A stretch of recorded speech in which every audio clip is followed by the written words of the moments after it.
Hello प्यारे बच्चों, this is Shubhangi.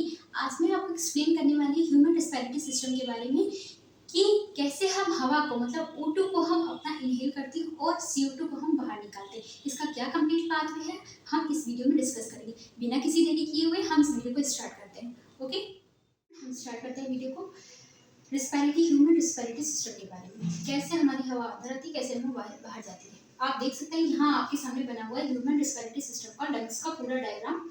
ठीक है, पूरा A to Z तक मैं आपको एक्सप्लेन करूंगी कैसे हवा अंदर जाती है, कैसे बाहर आती है। आप देख सकते हैं इसे कहते हैं हम नेजल चैम्बर यानी नोज, जहाँ से हमारी हवा अंदर आती है। फिर माउथ में हम खाना इनटेक करते हैं। ठीक है, माउथ से हवा भी अंदर आती है। तो यानी कि हमारे नेजल चैम्बर से हवा अंदर आती है, माउथ से हमारा खाना और हवा दोनों अंदर जाती है।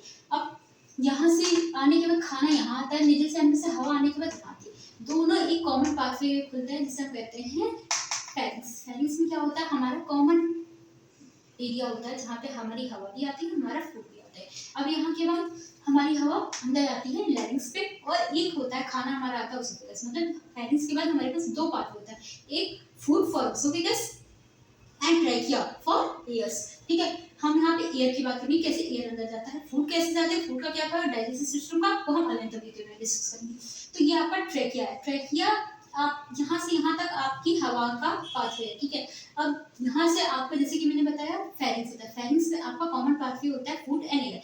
अब हमारी एयर जो है हमारी ट्रैकिया में कैसे आएगी, इसको और एयर हमारी जो है ओसोफेगस में ना जाए, ये कैसे प्रिवेंट होता है, इसको प्रिवेंट करने का काम करता है एक लीफ लाइक स्ट्रक्चर होता है जिसे हम कहते हैं एपिग्लोटिस।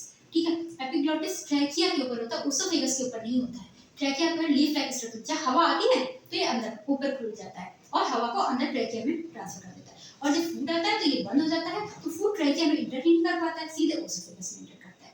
ठीक है, ये हमारा हुआ एपिग्लोटिस का फंक्शन। एपिग्लोटिस के बाद हमारा आता है लैरिंक्स। लैरिंक्स होता है एक वोकल कॉर्ड जिसे हम वोकल कॉर्ड कहते हैं। अब आप यहाँ पे टच करेंगे तो आप देखेंगे कि यहाँ पे एक वोकल कॉर्ड है जो कि आपकी वाइब्रेशन की आवाज दे रहा है, इसे हम कहते हैं लैरिंक्स। लैरिंक्स जो कि ट्रैकिया का ही पार्ट होता है। ठीक है, अब ट्रैकिया में हम ट्रांसफर होते हैं तो ट्रैकिया से ये ट्रैकिया आगे चल के दो ब्रांचेस में डिवाइड होती है जिसे हम कहते हैं primary bronchi. Primary bronchi further divide होते हैं, 2 3 4 बार डिवाइड होके ये हमारी इनिशियल ब्रोंकाई तक आती है। उसके बाद हमारा एक बैग लाइक स्ट्रक्चर होता है जो कि ऐसे आप देख रहे हैं, छोटे छोटे बलून बैग लाइक स्ट्रक्चर जिसे हम कहते हैं alveoli. Alveoli is for conductive part नहीं, alveoli is for respiratory part, not for conductive part. अब आप देखेंगे यहाँ पे जो एल्वेलाई होता है वो बैग लाइक स्ट्रक्चर होता है, हमारी O2 को अंदर की तरफ ट्रांसफर करता है ब्लड स्ट्रीम में, और ब्लड स्ट्रीम से जो CO2 होती है उसे हम बाहर कर देते हैं।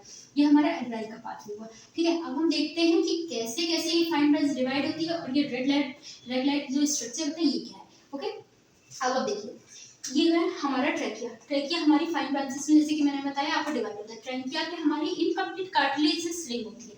ये क्या करती है, सी शेप होती है, इनकम्प्लीट हाईली कार्टिलेज की बनी होती है, सी शेप होती है। सी शेप होने का क्या रीजन है, आप देखिए अगर ये फुल्ली होती तो हवा हमारी अंदर जाती। आप यहाँ हाथ रखिए और हवा अंदर करिए तो आप देखेंगे आपकी जो लंग्स है वो ऊपर की तरफ मतलब एक्सपैंड कर रही है। आप टच करिए, देखिए ऊपर की तरफ नहीं, आपकी जो लंग्स होती है, आपका ट्रैकिया वाला पार्ट सब एक्सपैंड करता है कि हमारा अंदर का जो होता है वॉल्यूम बढ़ा दे। वॉल्यूम बढ़ेगा तो ही और प्रेशर घटेगा तो हमारी हवा बाहर से अंदर आएगी। ठीक है, अब हम ट्रैकिया को बढ़ा रहे हैं तो अगर ये फुल हुआ तो हमारी ट्रैकिया एक्सपैंड ही नहीं कर पाएगी, एकदम कोलैप्स हो जाएगी। तो इनकम्प्लीट होता है इसलिए कि हमें कोलैप्सिंग से ये बचाता है, इसीलिए हमारी ये जो कैटलाइसिस होती है इनकम्प्लीट सी शेप होती है, सी शेप। ठीक है, अब यहाँ पे इनकम्प्लीट कार्टिलेज होती है। उसके बाद ट्रैकिया आपके दो पार्ट में डिवाइड है जिसे हम कहते हैं प्राइमरी ब्रोंकाई।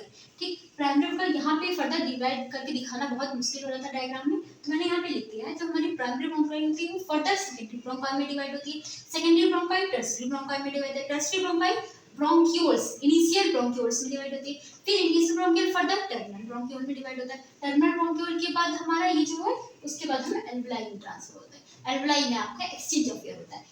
टर्मिनल ब्रोंकाई तक एक्सचेंज ऑफ एयर नहीं होता है, ओनली कंडक्टिंग ऑफ एयर होता है, exchange of air terminal bronchi तक नहीं होता है।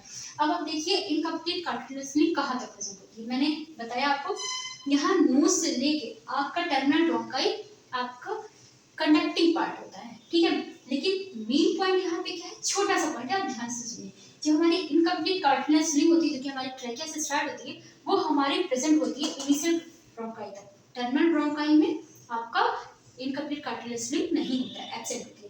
आपसे पूछेंगे कि वो कौन सा रीजन है जहाँ पे आपका कंडक्टिंग पार्ट होता है but incomplete cartilage sling present होती है, एब्सेंट होती है, तो आपका हो गया टर्मिनल ब्रोंकाई।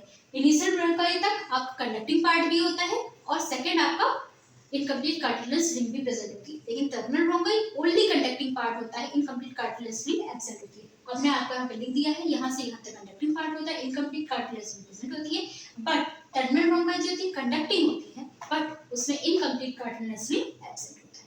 ठीक है, ये हुई आपकी कार्टिलेज स्लिंग के बारे में, कहाँ प्रेजेंट होती है और क्या कंडक्टिंग पार्ट होता है। अब यहाँ तक आपकी हवा आई, नोज से हवा आपकी टर्मिनल ब्रोंकाई तक आई। ठीक है, अब हवा का एक्सचेंज करने का काम हो गया ब्लड स्ट्रीम से। तो हम जब हमारी हवा आती है वो हमारी एल्वेलाई होती है, ये एल्वेलाई होती है, रिस्पिरेटरी पार्ट होता है एक्सचेंज ऑफ एयर का, एल्वेलाई होती है, इसके नीचे होता है ब्लड स्ट्रीम, आपकी ढेर सारी ब्लड कैपिलरी आपके पूरे एल्वेलाई में ऐसे ब्रेथ होती है। ठीक है, अब ये प्रेशर कहाँ पे ग्रेन होता है, ठीक है, क्योंकि एल्वेलाई में O2 का प्रेशर, और जाहिर सी बात है क्योंकि ये बाहर से आ रही है हवा। ठीक है, O2 में एल्वेलाई का प्रेशर बहुत ज्यादा होता है as compare to your blood stream.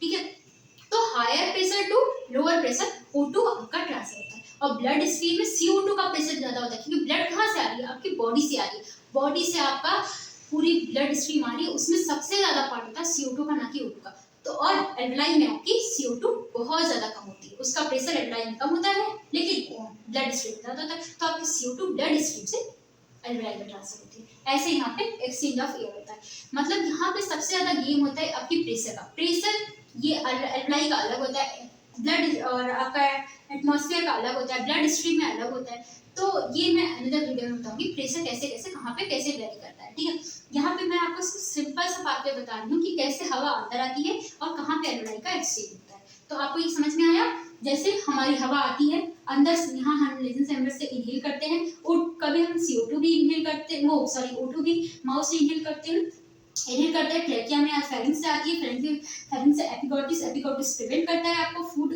Trachea में आने से, फिर लैरिंक्स आता है, लैरिंक्स के बाद ट्रैकिया आता है, ट्रैकिया के बाद हमारी ये डिवाइड होती है further primary bronchi, primary bronchi जो हमारी होती है सेकेंडरी ब्रोंकाई में डिवाइड होती है, सेकेंड के बाद टर्सरी में होती है, टर्सरी के बाद इनिशियल में ट्रांसफर होती है, इनिशियल के बाद टर्मिनल ब्रोंकाई में होती है। यहाँ तक आपका कंडक्टिंग पार्ट होता है, बट आपकी incomplete cartilage string only initial bronchi तक हो सकती है, टर्मिनल में नहीं होती है। ठीक है, और उसके बाद एल्वेलाई होता है, alveoli is for exchanging for CO2 and O2।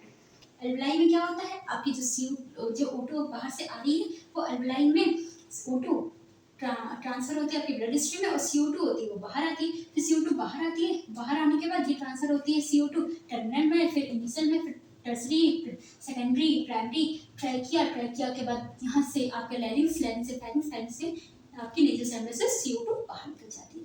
तो आपको आई होप आपको ये कंप्लीट रोड मैप समझ में आया होगा कैसे आपकी CO2 आपकी बाहर निकलती है और अंदर आती है। Okay, thank you so much.